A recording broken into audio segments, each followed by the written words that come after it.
Bonjour chers auditeurs, je suis Clémence et je suis aujourd'hui à Paris pour la présentation du nouveau parti Génération Douée pour la République centrafricaine.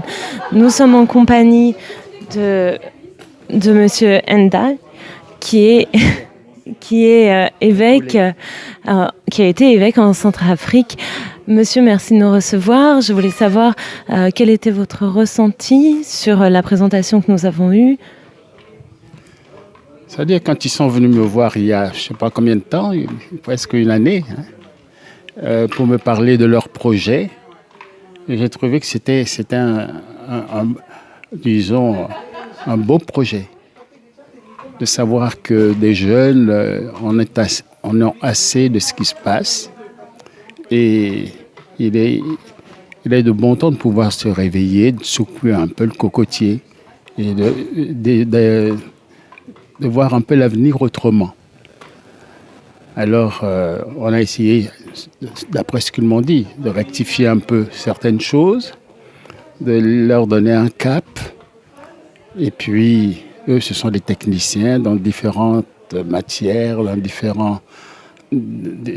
les techniques modernes. Eh bien, ils peuvent appliquer ça pour plus tard, quoi.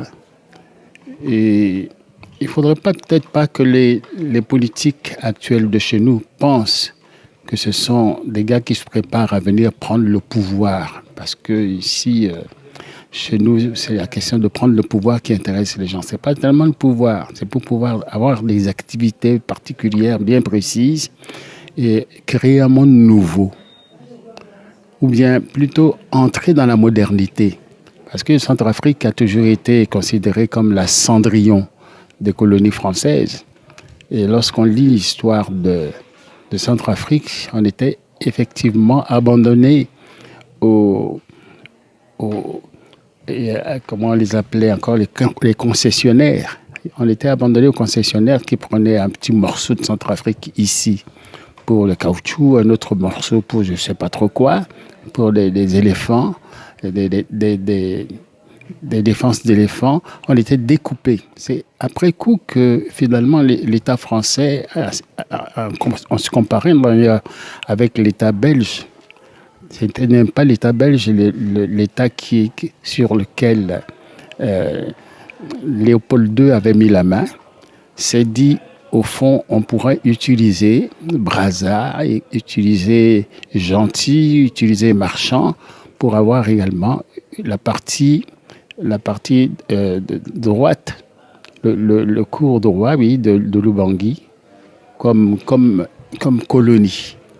Mais après tout, on développait ce qui était proche de la côte, le Gabon, le Cameroun qui avait été donné pour être, disons, dirigé par la France après la guerre.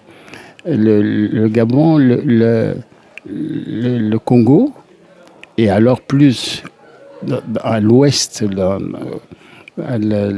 l'Afrique occidentale, il y avait donc la Côte d'Ivoire, le Togo aussi comme mandat, un État qui avait été donné comme mandat à la France. Et alors le Centrafrique était à l'intérieur, eh bien, c'était difficile d'accès. On y allait pas, mais de toutes les façons, ils ont réussi à venir jusque chez nous et rejoindre le Tchad et jusqu'à Fashoda. Et ils n'ont pas eu la possibilité de développer le Centrafrique comme les autres pays. Alors, nous maintenant, il faudrait qu'on rattrape le retard. On rattrape ce retard-là. C'est ce que la génération douée. Moi, je regrette qu'ils aient pris le terme doué pour se signaler. J'aurais préféré qu'ils disent génération nouvelle. Ça aurait été bien. Merci. Merci beaucoup, chers auditeurs, de nous avoir suivis pour cette journée qui présente la révolution, une nouvelle idée pour la République centrafricaine. N'hésitez pas à aller voir les pages de Génération Douée et de vous informer sur ce sujet.